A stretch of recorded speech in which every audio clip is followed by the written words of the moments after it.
غوث اعظم سے، اور پیڑھی در پیڑھی گزرا ہوا زمانہ تقریباً 1000 سال کے اوپر جا چکا ہو، لیکن پھر بھی ہم ان کی آج زمانے میں ہمارے درمیان رہنے والی نسبتوں کی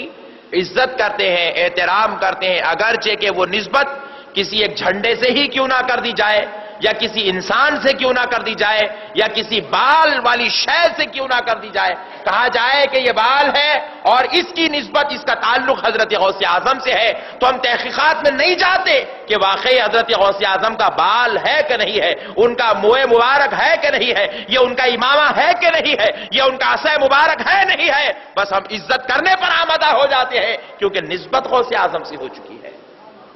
اس نسبت پر اعتراض ہے۔ لیکن تھوڑا سا آپ غور کیجئے معزز سامعین، اللہ رب العزت نے قرآن شریف میں ارشاد فرمایا، ان الصفا والمروة من شعائر اللہ، اللہ رب العزت نے ارشاد فرمایا بے شک صفا اور مروہ اللہ کی نشانیوں میں سے ایک ہے، اللہ کی نشانیاں، اللہ تک پہنچنے کا ذریعہ اور راستہ ہے۔ تھوڑی دیر کے لیے آپ غور کیجئے، صفا اور مروہ کا ذکر قرآن مجید میں ان کی عظمت، ان کی فضیلت کو بیان کیا جا رہا ہے۔ اللہ کہہ رہا ہے یہ اللہ تک پہنچنے کی نشانیاں ہیں۔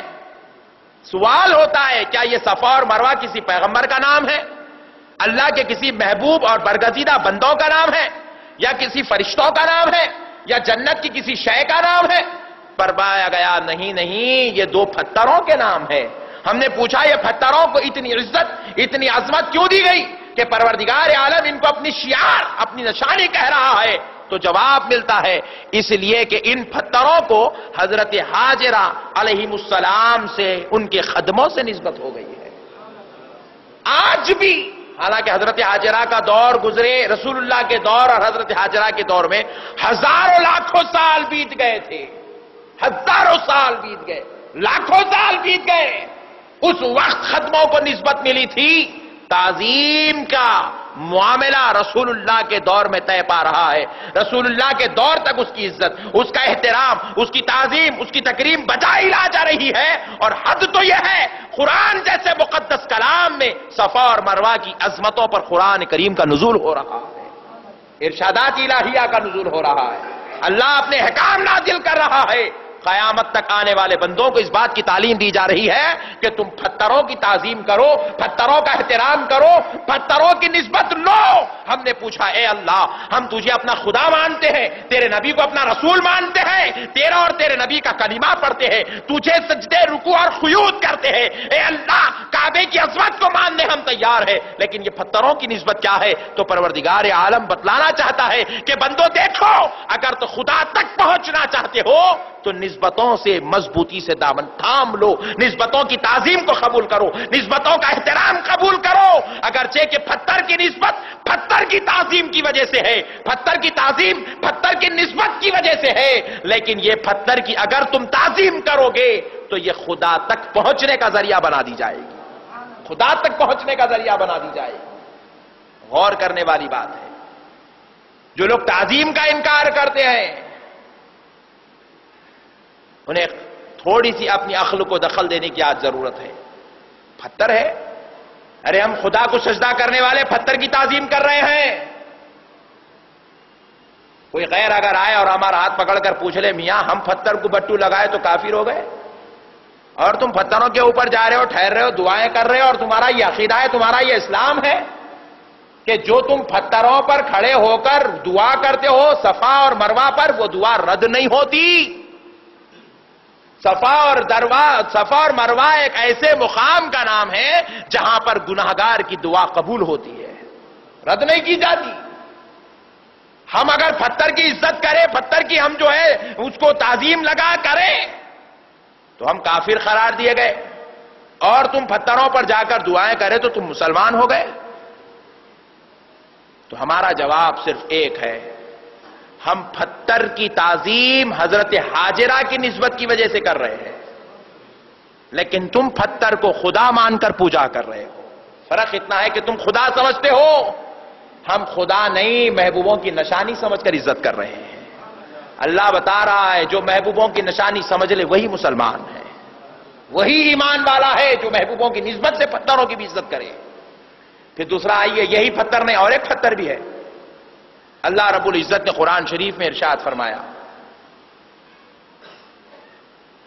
مقام ابراہیم کو اپنے لیے مصلی بنا لو، نماز گاہ بنا لو، سجدے گاہ بنا لو۔ کیا ہے مقام ابراہیم؟ مقام ابراہیم ایک پتھر کا نام ہے جس پر ابراہیم علیہ السلام کھڑے ہو کر کعبے کی تعمیر کرتے تھے، اور حضرت ابراہیم علیہ السلام کے لیے وہ پتھر مددگار تھا، آپ کی خدمت میں تھا۔ جب آپ کو اوپری حصے کی تعمیر کرنا ہوتا آپ پتھر کو حکم فرماتے، وہ پتھر اوپر کی طرف بڑا ہو جاتا تھا۔ جب نیچے آنا ہوتا تو ابراہیم علیہ السلام حکم کرتے، وہ پتھر نیچے کی طرف پست ہو جاتا تھا۔ اسپرنگ کا کام کرتا تھا ابراہیم علیہ السلام کے لیے۔ ابراہیم علیہ السلام اس پتھر پر کھڑے ہو کر تعمیر کروائے۔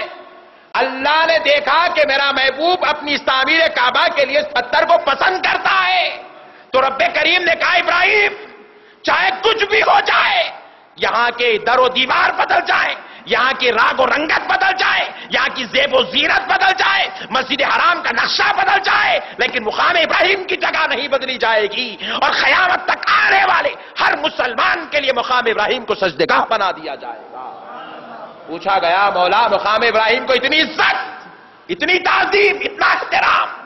کہ اس کی رفعت کا ذکر قرآن میں ہو رہا ہے، اس کی تعظیم کا چرچا قرآن میں ہو رہا ہے، اس مقام کا تذکرہ رسول اللہ پر نازل کیا جا رہا ہے، تو رب کریم نے بتلایا ہم اپنے بندوں کو بتانا چاہتے ہیں کہ ہمیں تعظیم کتنی پسند ہے، احترام ہمیں کتنا پسند ہے۔ نبیوں کا احترام تو کجا بہت دور کی بات ہے، نبی جس پتھر پہ کھڑا ہو جائے وہ پتھر بھی تعظیم کے لائق ہو جاتا ہے، نبی جس پتھر پہ کھڑا ہو جائے وہ پتھر بھی ادب کے لائق ہے، نبی جس جگہ بیٹھ جائے وہ جگہ بھی ادب کے لائق ہے۔ اسی لیے خدا کی قسم ہر اللہ کے ولی کے دربار میں جا کر دیکھو ان کی مزار اقدس کے پاس ایک چھلا نظر آتا ہے، اسی لیے اہل سنت والجماعت کے لوگ ان چھلوں کی بھی عزت کرتے ہیں، کیونکہ یہاں ولی کے بیٹھنے کی جگہ ہے، اور ہمارے عقیدے کے مطابق ولی تو ولی جس جگہ بیٹھ جائے وہ جگہ بھی عزت کے لائق ہو جاتی ہے۔ ہمارے گھر میں گلاب کے پھول کے جھاڑ ہے، ہم کبھی توڑ کر نہیں کھاتے، ہمارے گھر میں بھی پھول رکھے ہیں، ہم کبھی توڑ کر نہیں کھاتے، ہمیں شادیوں میں تقاریب میں پھول پلائے جاتے ہیں، کبھی کوئی نوشا اپنے گلاب کے پھول کے ہار سے پھول توڑ کر نہیں کھاتا۔ اگر ایسا کھا لے تو آپ دیوانہ کہیں گے، ایسے کیسے دیوانہ ہو گیا ہے، خود پھول پھنائے پھول کر کھا رہا ہے، یہ دیوانگی کی علامت ہے۔ کسی کے بیوی کے پاس پھول لگائے جاتے ہیں، صرف خوشبو سونگھی جاتی ہے، توڑ کر پھول نہیں کھایا جاتا۔ لیکن قربان جاؤ ولی کی بازار پہ جاتا ہے تو پھول کھائے بغیر رہا نہیں جاتا، یہاں کھانا گوارا نہیں، وہاں چھوڑنا گوارا نہیں۔ پوچھا گیا ہر دن پھول پہنتا ہے کھاتا نہیں، آج کیوں کھا رہا ہے؟ پتا چلا وہ پھول مجھ سے نسبت پائے تھے تو تعظیم کے لائق نہیں، میں گناہگار ہوں، یہ ولی سے نسبت پا گئے ہیں، فیض یافتہ ہو گئے ہیں، فیض دینے کے حقدار ہو گئے ہیں، اس لیے کھایا جا رہا ہے۔ اللہ بتا رہا ہے نبی جا کھڑا ہو جائے، خدائے رب ذوالجلال کی قسم حضرت ہاجرہ کھڑے ہوئے کتنے سال ہوئے؟ ہزاروں سال، لاکھوں سال گزر گئے۔ ابراہیم علیہ السلام کھڑے ہوئے کتنے سال گزرے؟ مقام ابراہیم پر لاکھوں ہزاروں سال گزر گئے، آج بھی پتھروں سے فیض جاری ہو رہا ہے، آج بھی پتھروں سے فیض جاری ہو رہا ہے۔ تو رب بتا رہا ہے ولی یا نبی کسی عام شے کا نام نہیں، وہ جہاں بیٹھ جاتے ہیں فیض کی دریا بنا کر اٹھ جاتے ہیں، قیامت تک جو لوگ وہاں آتے ہیں وہ دریا سے فیض حاصل کیا جاتا ہے، فیض حاصل ہوتا ہے۔ کنواں کھودے سینکڑوں سال ہو گئے، پانی سب کو مل رہا ہے، ولی جہاں کھڑا ہو جائے وہاں فیض کا کنواں بن جاتا ہے، وہاں فیض کے سمندر